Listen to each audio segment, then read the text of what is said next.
Hey up everybody, welcome back to the Outdo Cycling YouTube channel, where today I am going to be recommending riders for you to put onto your Velogames Milano Sanremo team. Of course, I have left this as late as I can possibly really do because there's been a lot of changes to the start list, including Caleb Ewan out, Mathieu van der Poel in, so I wanted to make this as late as I could to try and make it as accurate so that you all can make the best teams you can possibly make. But some riders who have stayed very consistent throughout this is that we do still have the most expensive riders of Wout and Aert and Tadej Pogacar. Of course, again, no Alaphilippe this year, which is very intriguing because Alaphilippe has really been the one who instigates the attacks over the last 3 years. I put that in my preview show for this race. But Wout van Aert and Pogacar is a good strategy, and it's a safe strategy. They're both on very good form. You know, they both do really well in the really big races, and it wouldn't surprise me if both of these riders even finished on the podium of this race. And then going down a couple of points, you have Primoz Roglic, who I probably wouldn't recommend just because I think that likely Jumbo-Visma will be working for Wout van Aert or for Christophe Laporte, so therefore Roglic will likely be a domestique. I think that's very expensive. Mathieu van der Poel I'd likely avoid, but I'm not going to completely write him off because Mathieu van der Poel is just Mathieu van der Poel. He's super good, but he has done very little racing this year, and therefore I'm apprehensive to recommend him on your teams. Pidcock is an interesting one because, again, we haven't seen him for a little bit. Of course, he didn't take place in Strade Bianche, so we're not overly sure as to what his form is like at the moment. But if he was going to be peaking for Strade, then surely he may have some form left over so that he could, peak again and do well in Milano Sanremo. That's that's very possible that Pidcock could still do well here. You have quite a lot of sprinters here as well. So you've got Jakobsen. I know that Sam Bennett's been taken out, but it depends whether you think that the sprinters are going to survive a Poggio with a tailwind this year and a tailwind into the finish. So Jakobsen, Nizzolo, Philipsen, Sagan, how do you think that all these are going to go? I probably wouldn't be putting sprinters on my team. Usually this race is more tailored towards the attackers in recent years, so I'd be favouring those.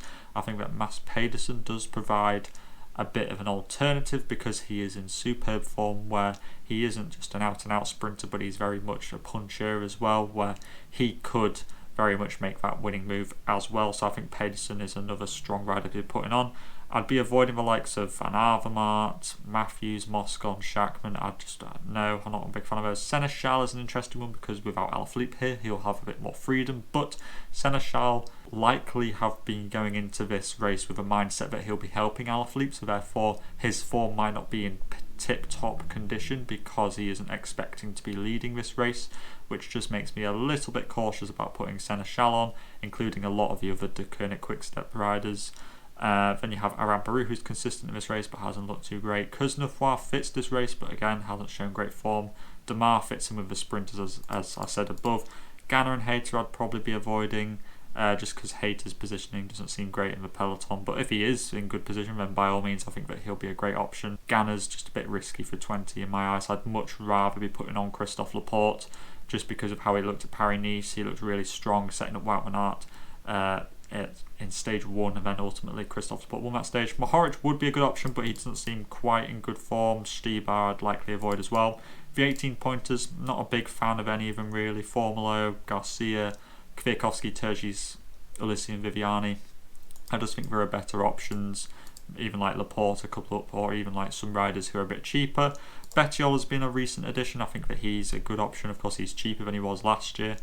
And again, a rider who we haven't seen a lot of racing from, Baggioli, again, a good option, but haven't seen him do too great since like the Saudi Tour. Covey will be working for Pog. Gilbert, if you really believe in the kind of strive for 5.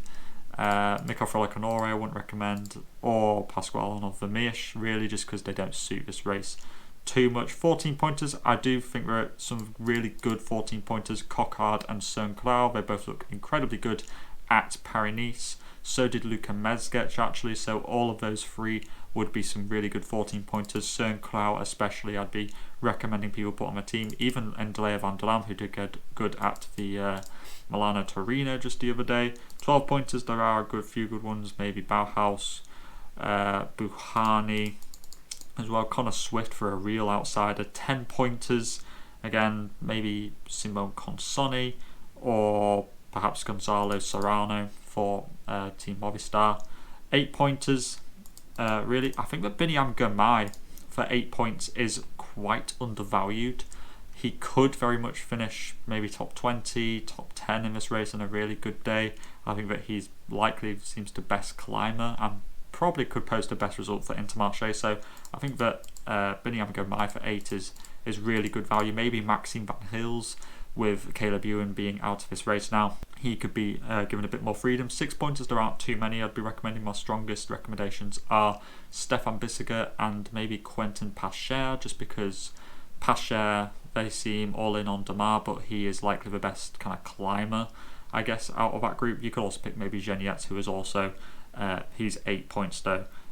But really there aren't too many 6 pointers. Miko Maestri, I'd be recommending if he was 4 points, but just because he likely gets in the breakaway. He loves to breakaway at Milano Sanremo. Benjamin Thomas, he did look alright at Tirreno Adriatico, so he could be another option. And then the 4 pointers, I'm guessing a lot of people might be needing to use some of these with some really good riders here, but you also have Davide Baez, who was in a lot of the breaks at Tirreno Adriatico. I was going to recommend Filippo Concha for assist points for Caleb Ewan, but of course that's not going to be happening anymore.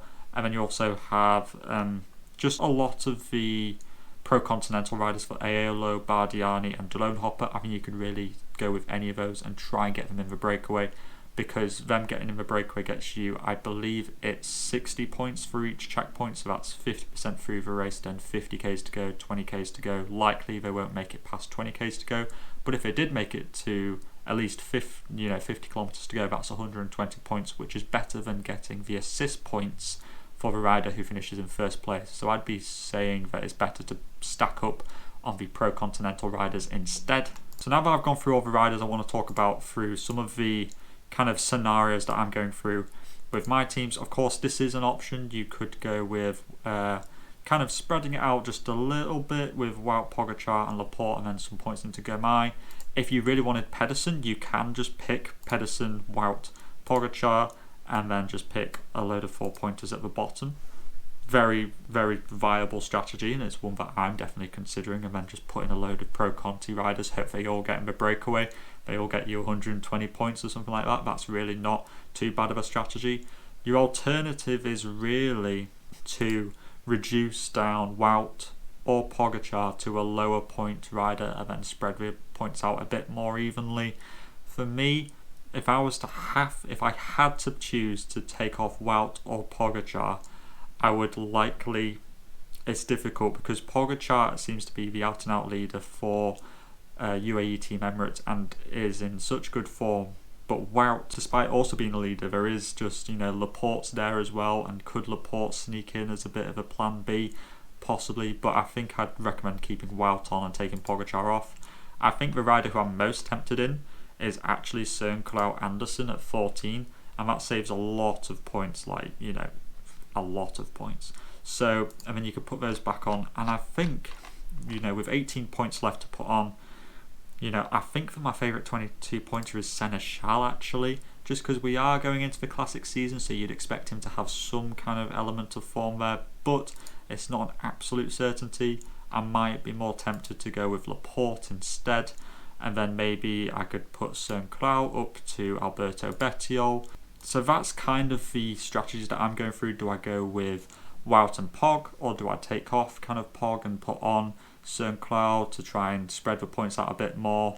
But ultimately, this is an incredibly hard race to predict. So let me know what you think in the comments down below. I'm very intrigued to hear what lots of people are going to be putting onto their teams, because it's just great to get a different gauge as to other opinions.